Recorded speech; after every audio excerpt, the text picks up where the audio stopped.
My name is Deborah Cambio, and I'm a facilitator for clients to come to me with either a physical problem, emotional problem, and the problems are then identified.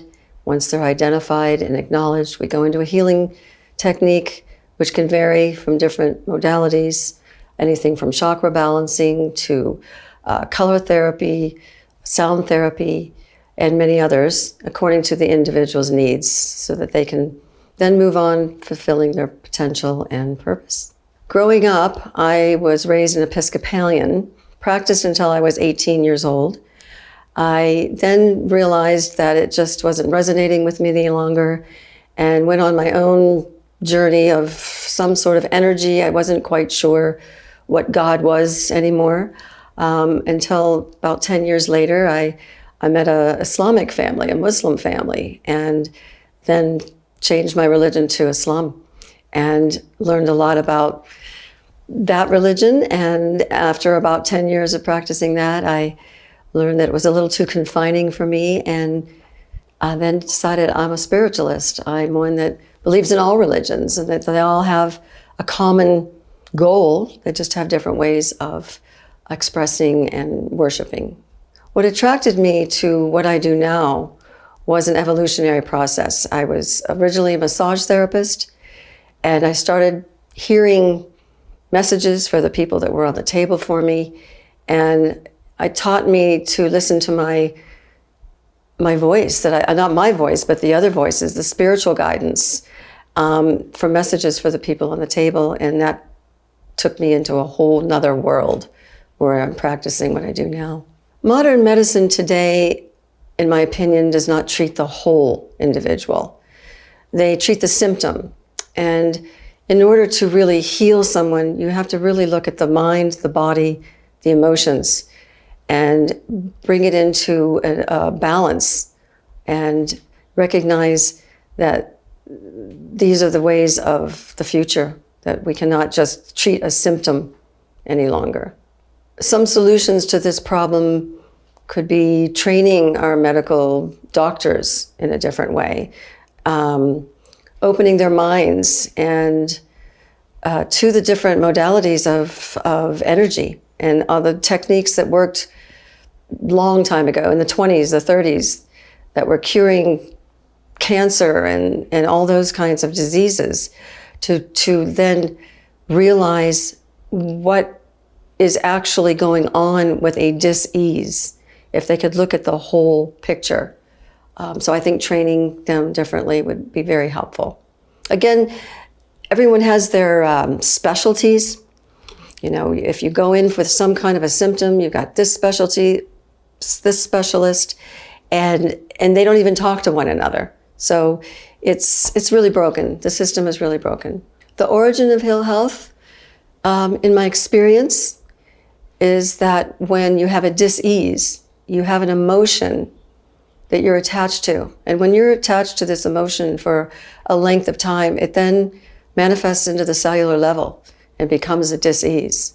So in my professional experience, when we release those emotional attachments, then there's room for healing. When I work with people, I tune into their guides, my guides. So I'm getting spiritual guidance.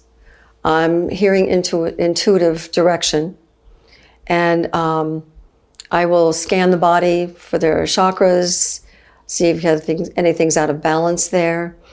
Read the body, and I sit with them and talk with them first about their life and just assess them, like I say, the whole body, the mind, and the emotions, and that's how I get my information. The chakras are 7 main energy centers that are aligned on our spine. There's the root chakra, and each chakra has a color and a element that's associated with. The root chakra is at the tailbone, and that's with the color red. It's about the survival instincts, the element earth. So if you're scattered, you're airy-fairy, then you're not grounded, so your root chakra is probably off. Second chakra would be the emotions, the water element, relating to the kidneys. That's the color orange. The solar plexus, the third chakra, that's associated with the color yellow. And in the digestive system, so if you have digestive issues, it could be possible that your chakra is out of balance. Heart is color green. The air element. Throat is sound, communication, creativity. Third eye is vision. And your top of your head is the seventh chakra, which is your divinity, your divine connection. When I work with my clients, it's the individual, so there isn't any particular chakra that is off per se. It is completely unique to the individual. Whatever their blockage is, whatever their issue is, whatever their childhood conditioning could be, then that's where the chakra would be most relevant to work in. I have many tools in my toolbox for working with the client.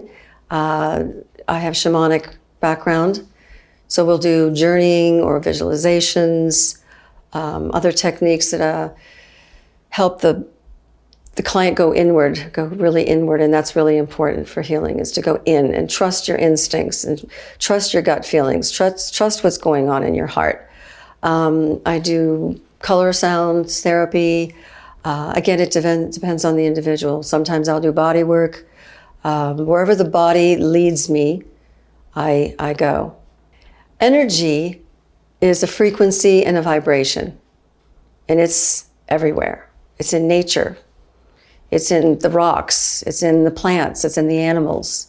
It's in us. It's in the air. It's a vibration that is felt everywhere. And the consciousness of being aware of that is vital to our health. And tapping into those, and the subtle energies especially, they're very hard to detect sometimes when we're busy and we're distracted. And so to get still and come again inward, to hear, to listen, to use our senses, tasting even, listening, seeing, feeling. These are all consciousness into energies. What I would hope to see in the future of medicine is that the individual will learn how to look inside themselves, feel when something's off balance, a feeling that is not making them happy, to really go inside and look at what that is and listen to what our body is telling us, what our emotions are telling us.